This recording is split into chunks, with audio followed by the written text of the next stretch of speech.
We've worked our whole lives, saved and invested just to achieve financial freedom, and been led to believe that instead of painting the perfect financial picture, everyone's plan is the same. But the truth is, no one is like you, and you deserve a financial strategy just as unique as you are. How do you navigate the complexities and volatility of a financial environment that just never sits still? And how do you find the guidance you need? Who do you trust with the wisdom to paint your financial masterpiece? You've arrived. This is the Wealth Council.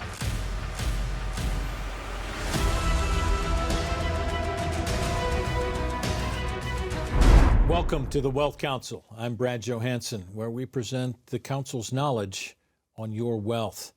Appreciate you being with us today. Advisors from all around the country. Brian Caranta from Pittsburgh, Pennsylvania. Stuart Willis from Arizona, Colorado, Nevada, and Chance Robinson out of Orlando, Florida. Gentlemen, always a pleasure to be with you. I want to talk risk to start this one off. And this is a term that we haven't really quantified at this point. It's certainly not a term of art, where in the medical field or in the legal field, when you say a word, it means the same thing all across. In the financial field, if we're talking about risk, Brian, is there a way to quantify what that means financially? Yeah, it's very simple. How much money can you afford to lose? That's risk. And the way we define risk, a lot of us up here, is if it go up in value or down in value, it's risky. Now, Wall Street will tell you that there's all these different levels of risk, right, based on how you allocate. But the bottom line is that if it can lose money, it's risky. Yeah, absolutely. I agree. And look, even the most conservative people over the last couple of years have thought they were conservative, right? They thought their investments were immune from volatility. Considered themselves such. But those are the people that got hit the hardest because of the interest rates that have skyrocketed here. The long-term and short-term treasuries have gone through the roof, and that's absolutely cratered bonds here. Well, when you're looking at these situations that people come in and are talking about risk, a lot of it has to do with the advice that they're given, right? And I got a very common rule of thumb when I sit down in front of a client. It's simply this: protect what you can't afford to lose. That's right. If I am sitting in a position that I can't afford to lose 30, 40, 50% of my portfolio, then don't have that much at risk. No, it's just precisely why, you know, when I was in Las Vegas a while back, I remember watching somebody at the craps table. And it was interesting because their reactions, it was very clear, transparent to everybody, that person couldn't afford to be risking the money they had at the table. Yep. Because other people that were losing were having a great time. This person looked like everything was on the line. And I think it's the same thing with retirement. Don't gamble with the money that you can't afford to lose. Yeah, Love that. I think also, you know, if you look at what Stuart shared in regards to the people that were the most conservative actually lost the most. I mean, I think it was last year, the year before, the 20-year Treasury was down somewhere around 20%, 20%. I mean, that's a big loss to take when you're in what you would consider a very safe investment. And there's a lot of people out there that thought they were protected and weren't because of the rising interest rates. How do people who are sitting in a position of saying, I know who I am, I'm conservative, I'm not going to jump out there and be risky, and sit with that position because someone has told them this is a nice conservative portfolio? Yeah. I mean, here's the interesting thing. Like, There's a lot of ways that people mess up their investments, mess up retirement. At the top of that, we believe you need to have a tax plan. Number two, we believe you need to be in the proper portfolio for you. Forget what your neighbor said. Forget what the smart guy at the country club, your drinking buddies, all the smart people, forget it. Because people, you do not need to keep up with the Joneses. It's important how you're invested and that you're invested properly for yourself. But we believe that the most important determinant of whether you're going to succeed or fail in retirement is how you react to the markets. And remember, in order for you to react properly to the markets, because look, everyone knows you're supposed to buy low and sell high, and oftentimes people do the opposite. Right? And the reason is because they're in the wrong portfolio for them. They're taking too much risk. And you need to understand truly how much risk you're taking and how much you're comfortable with. If we know that this is the formula, buy low, sell high, and you're telling me that most people are doing the opposite? Yeah. How do you find that most people are doing the opposite? Well, because they're usually bailing out of the markets at the wrong time because they're risking money they can't afford to lose. With a proper plan, you should be able to hang through market volatility. The problem is when you risk 100% of your life savings, you're talking 30, 40 years of work that people are being convinced to risk, right? They should not be risking 100% of their life savings. Most people that are retiring today can't afford to do that because they need to live off of that money for the rest of their lives in the form of income. So if their portfolio starts to go down and they plan on living off of that and they're taking money out, they are compounding losses, they are locking into losses, and this is when they'll get frightened and sell at the wrong time because they're afraid of that account balance going to zero. Here's what I get. This is maybe another term of art that's a little waffly here. The long haul, we hear, Chance. I'm going to be in it, or I have a guy that tells me I'm supposed to be in it for the long haul. The thing that's interesting about that commentary is, you know, when you sit down, how many of you, you know, out at home have heard, oh, it's a paper loss, don't worry about it, it'll come back, right? Right. And in the funny context to me, I'm like, we can all put this into a really simple context. If we all had $100 at the table and we're sitting at the blackjack table, I'm a blackjack guy, right? And my 100 goes to 2, and then 2 goes to 3, and 3 goes to 4. When's the best time to get off the table? Right. We all know it, but what does everybody do? Yeah. Oh, I'm on a roll. Yeah. I'm hot. You know, I can't going. lose. And then what happens? If you play long enough, the house always wins. The market is the same thing, right? It works the same exact way. We understand that. So when I say protect what you can't afford to lose, don't play with what you can't afford to lose. If I'm sitting in this situation and I know if I lose 30% of this, if I lost 30% of that $100, right, what do I got? I got $70 left, right? To get back to 100, what do I need to get back? It's not 30% because 30% of 70 isn't going to get me there. I need a 43% return to get back to 100. Yeah, right. So the question is, when we look at the context of how the market really performs, when we see that 30% drop, what is the average investor really earning, and how long is it going to take to get back to where you're at today? Well, you know, it's a valid point. And I think the good news is that now we're starting to see interest rates spike, right? We're seeing all-time highs. Basically, we haven't seen this interest rate environment since 2007, I believe it was, 2006, and for the 10-year Treasury. The good news is that it's a great time to start considering refinancing your retirement, because now that interest rates are high, for those people that can't tolerate the markets, that can't tolerate volatility, there are safe places now to put your money long term at some of the greatest rates we've ever seen. And it's not whether or not the markets will come back. I mean, the markets do come back over time. The question is, are they going to come back in the time period you need it to come back in, when you are going to need your money the most? And that's the mistake we see most people making. And remember this, it's really easy to tell somebody to take risk with their money, especially if they get paid a fee or commission to do it. Correct. You know what your risk tolerance is? Why is knowing your risk tolerance so important? Is your financial advisor's idea of risk the same as yours? And how do you know? Find out where you stand. Receive your personalized Wealth Counsel risk report right now. And all you have to do, call the number below or scan the QR code. The Wealth Counsel returns after this. Focusing on the financial aspect of retirement is important, but how does the change of pace in life affect you emotionally? After this. Are you preparing to make your retirement funds work for you while not taking too much risk? While there is no substitute for sitting down with an independent financial advisor, why don't you learn the strategies of investing as well? Call for your free retirement investing guide from the Wealth Counsel right now to learn about investment strategies that align with your goals. Call for your free retirement investing guide from the Wealth Counsel right now. 844-463-3466. That's 844-463-3466. Welcome back to the Wealth Counsel. I'm Brad Johansson here with Tom Mosley out of California, Prashant Sabapathy out of Baltimore, Maryland. Gentlemen, we just finished the last segment in the other studio talking about risk management, risk tolerance, people becoming scared. I think it takes us into this emotional part of financial planning where people really aren't prepared for some of the emotional changes, or really aren't necessarily, you shake your head before I even finish the sentence, emotionally unprepared for what they're in for right now. Why do you shake your head with that? It's the twilight zone. I mean, it really is. It's not the twilight of life, but it's because it's going to be 20 or 30 years for a lot of people, but it's an unknown. They've from the time they were in kindergarten, they had something to do from Monday through Friday. They went to school and then they went to work in general. Or This was their identity. They had a pattern. And then when they break that pattern, I had one couple one time tell me, they said, I used to spend a lot of money on Saturdays. And now I go to Home Depot every day and I go to Michael's every day and we spend a whole lot. So there's a whole different pattern in retirement because every day is a holiday. So it creates a lot of discomfort because we are creatures of habit if we're anything. And that may be a form of, I've always had structure. Yeah. Mm-hmm.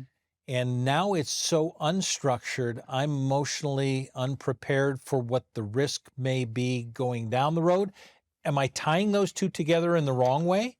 No, I think you're exactly right. I mean, it's absolutely a disruption of lifestyle. And so we're creatures of habit. And anytime there's an interruption to that, it's almost like a big culture shock that we have to readjust and get used to. And so one of the things that we always talk about, at least in our practice with the folks in Washington, D.C. and Baltimore, is why not try to test drive your retirement a little bit? Instead of just going from working full time to being fully retired, why not scale into that, ease into that, adapt to the lifestyle so that you can have a really better understanding of what life may look like? I think that's a great way to ease into it without really creating that culture shock. Tom, you've actually been in the ministry as well as being in financial services. Is there something that correlates with a faith-based lifestyle, an understanding of where we are, and moving into another world that kind of correlates?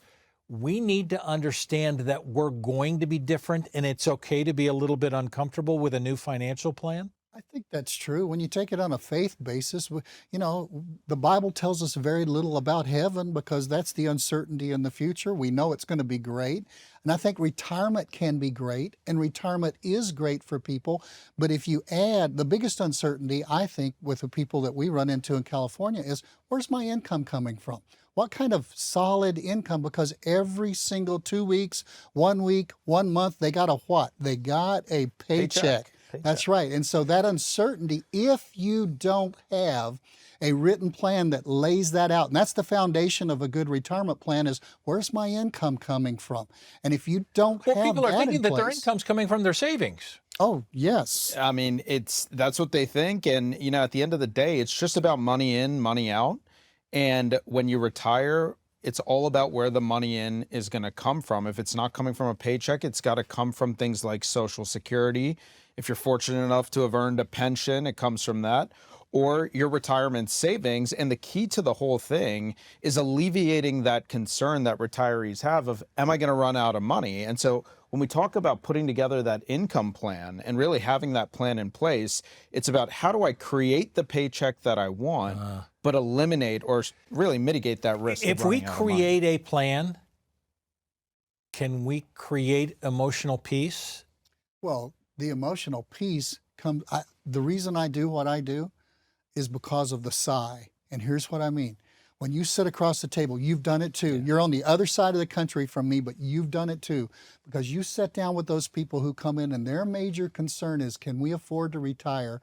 Which means, well, we have enough income, which means, well, when one of us is gone, if they're married, will it still be there? Will it last as long as we do? And when we create that plan and we build a plan out of the 401ks and the IRAs and the other things that they have, and we put it together and we really address income, and the sigh, they sit across the table and they go,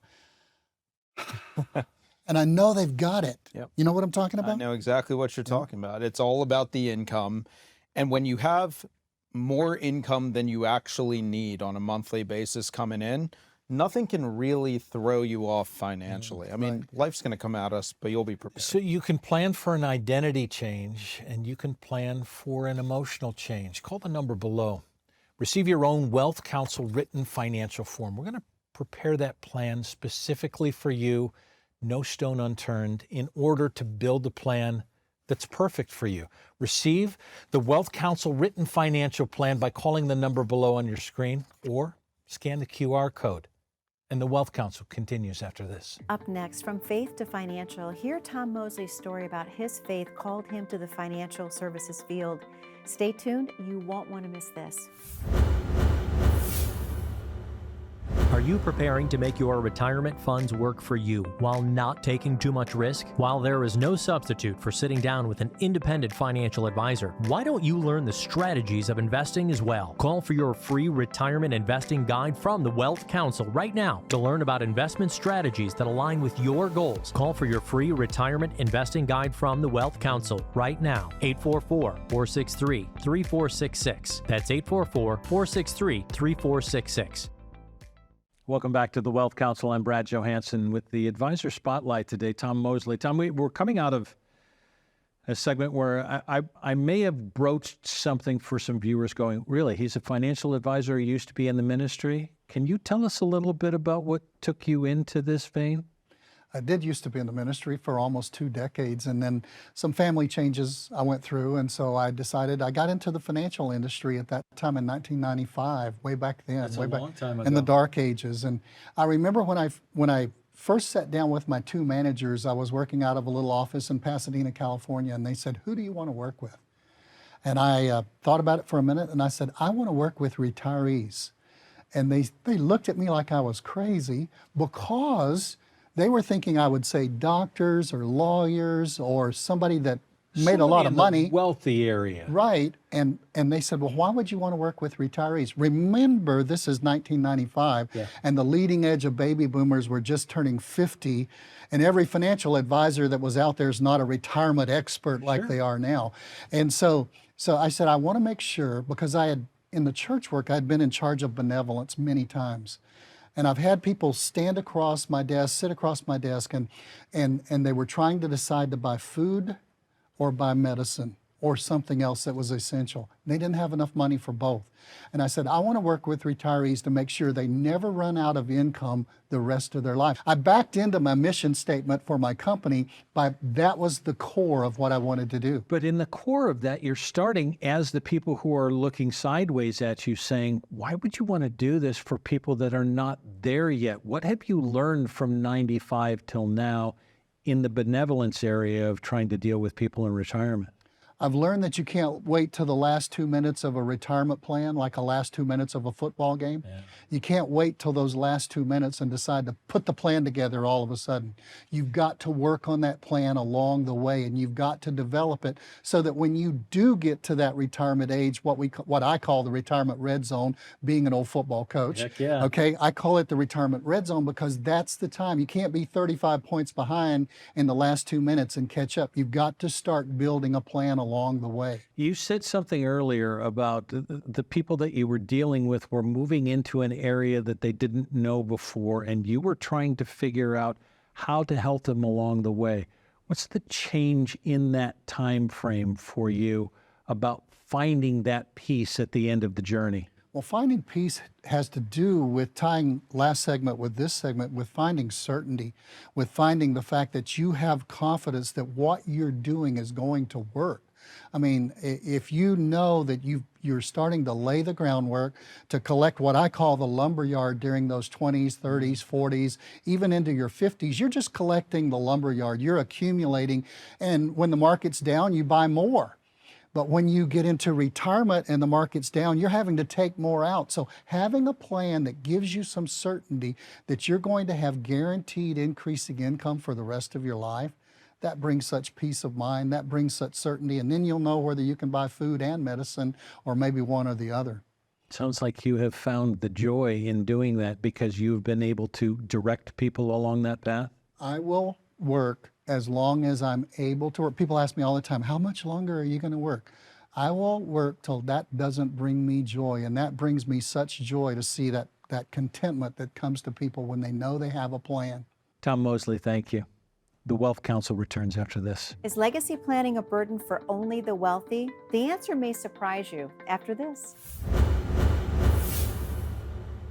Are you preparing to make your retirement funds work for you while not taking too much risk? While there is no substitute for sitting down with an independent financial advisor, why don't you learn the strategies of investing as well? Call for your free retirement investing guide from the Wealth Council right now to learn about investment strategies that align with your goals. Call for your free retirement investing guide from the Wealth Council right now. 844-463-3466. That's 844-463-3466. Welcome back to the Wealth Council. I'm Brad Johansson. Gentlemen, always nice to have you with us. And we're talking about something that goes to the end, maybe, of the retirement plan, or some people actually believe goes opposite of the retirement plan and may be confused. We're talking about legacy planning. We want to show that we've had a successful life. We want to continue to move that forward to the people that we love once we're gone. Stuart, if I ask you about legacy planning, do you have most people coming in on a legacy plan who have figured out the whole retirement legacy plan together? No, I mean, honestly, it's one of those things that people just procrastinate on. They know they need to get it done. And look, I've been proposing people getting their estate planning done now for 20 years. And to the truth is, I'm a bit of a hypocrite because I just got mine done last year. Oh boy! Right, and right. I always say, do as I say, not as I do. Right, just to be clear, you procrastinated like everybody else. Everybody else does too. So it's a human instinct to do that. And I think one of the important things to do is just to make sure the whole purpose of an estate plan is to make sure you have the people in charge that you want in charge and that you're giving your money to the people you want to give it to. You don't want to let the states determine who gets your money. And you don't want the attorneys involved because they end up just eroding tons of your life's work. Yeah, well, not only that, but you don't want the IRS to become the largest beneficiary of your money either. In what way? Well, so take retirement accounts, for example. I mean, if you don't properly handle the distribution of your retirement accounts under current tax law, the entire balance of your retirement account become taxable. So imagine this. There was an article in Money Magazine about a father who had passed away. His son inherits his IRA account. His son knows nothing about how to properly inherit the money. Okay. The son takes the money as a lump sum, $500,000 lump sum, and winds up owing the IRS over $240,000 in taxes. We're talking about almost half of the IRA wiped out in taxes alone because Dad didn't set up the beneficiaries correctly. And beneficiary documents come on retirement accounts, 401ks, 403bs, 457s, IRA accounts, Roth IRAs. If those are not set up correctly and that money does not go to the beneficiary of your choice, or the beneficiary takes as a lump sum, you're talking about the IRS becoming the largest beneficiary. Look, we ask you all the time. In a previous show, you asked me the question of, why should you hire a financial advisor, right? Why not just, the do-it-yourselfers want to do it themselves? And here's the issue. The mistakes can be incredibly costly. Yeah. Like Brian just said, listen, if your beneficiary doesn't have somebody guiding them, they may just check lump sum, right? A lot of people don't take payments. They don't understand the implications. And look, we make a real clear commitment to our clients. And what we tell them is, I promise you, I will be there for your surviving spouse. We will be there for your kids. Yeah. But you have to have your stuff in order. You have to have your affairs in order. And a big part of that estate plan and legacy plan is the living trust itself. It's a huge part of people's estate So plan. how common is this case of $500,000? And it may not be $500,000. It may be more. It may be less. How common is it that somebody is leaving something to someone, that son gets, oh my gosh, my dad gave me $500,000. I'm in great shape. And now 6 months later, I'm in trouble. Yeah. Well, it happens more than you think, and that's because most people don't understand how important that beneficiary document is. How about this? You lose your spouse later on in life, right? And you get remarried, and you now name your new spouse as the primary beneficiary in your retirement account. You die, that new spouse that you just married now legally owns 100% of that money. That new spouse can disinherit your children because that new spouse can change those beneficiaries to whoever they want. And this is why a good estate plan could prevent that from happening, to make sure that the monies get to your loved ones. And we hear all the time about these kids that are successful on their own. They don't want my money. They don't need my money. Look, if you want to see the Jerry Springer show, come to my office during an estate settlement here, right? The first time I was showing my mother-in-law my new office in Arizona, We had a guy peeling out because he was like peeling out donuts because he was upset he was disinherited. And I'm telling you, have your affairs in order. Let the document speak. Yeah, I threw those numbers out.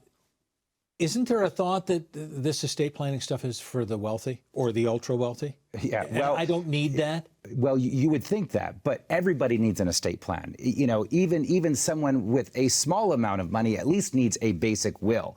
There's a lot that goes into it, and to make sure that it's done right, your financial advisor, your estate planning attorney, they should all be on the same page. The biggest mistake we'll see a lot is the estate planning attorney's doing one job, the financial planner's doing another, and the left hand doesn't know what the right hand's doing. And this is why you want to work with a good fiduciary firm that may house all of that in one place. Mm-hmm. Stuart, Brian, thank you. Estate planning isn't just for the ultra wealthy. It's for those who want to leave a legacy for their loved ones. Learn about the 5 crucial estate planning documents that everyone should have in tax planning strategies. All of those and more will be included if you call the number below or scan the QR code. Receive your own Wealth Counsel estate planning guide. The Wealth Counsel continues after this. Are you preparing to make your retirement funds work for you while not taking too much risk? While there is no substitute for sitting down with an independent financial advisor, why don't you learn the strategies of investing as well? Call for your free retirement investing guide from the Wealth Counsel right now to learn about investment strategies that align with your goals. Call for your free retirement investing guide from the Wealth Counsel right now. 844-463-3466. That's 844-463-3466. Now, we've talked about the danger of unnecessary risk and the emotional changes in retirement. And planning to leave a legacy, it's why we do what we do, to make your retirement plan a unique masterpiece just like you. Now, I'm sure you still have questions. That's what we're here for, to answer them in a way that makes sense, with advisors who for decades have been helping make retirement last longer. For people just like you, who've been wondering, can I really do this? The answer is yes. Call now for an appointment or a written financial plan just for you. We're so glad you joined us. I'm Brad Johansson, and this is the Wealth Counsel.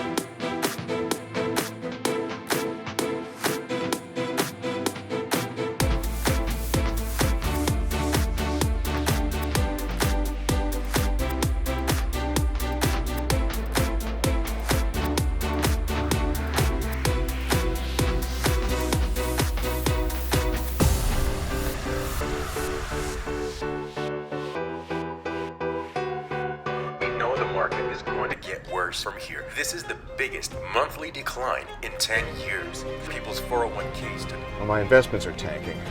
My retirement isn't going as planned. I can't believe I let my kid talk me into buying crypto. I mean, what is that anyway? This was the 4th worst contraction in history. So how are you two doing? Your financial future doesn't have to be uncertain. Plan your retirement right. Call right now for your own complimentary portfolio review and tax analysis.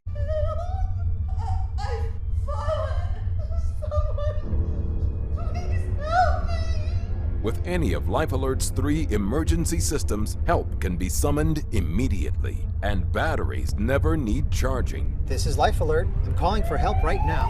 Life Alert saves a life from a catastrophe every 11 minutes. For a free brochure, call 1-800-808-1940. 1-800-808-1940.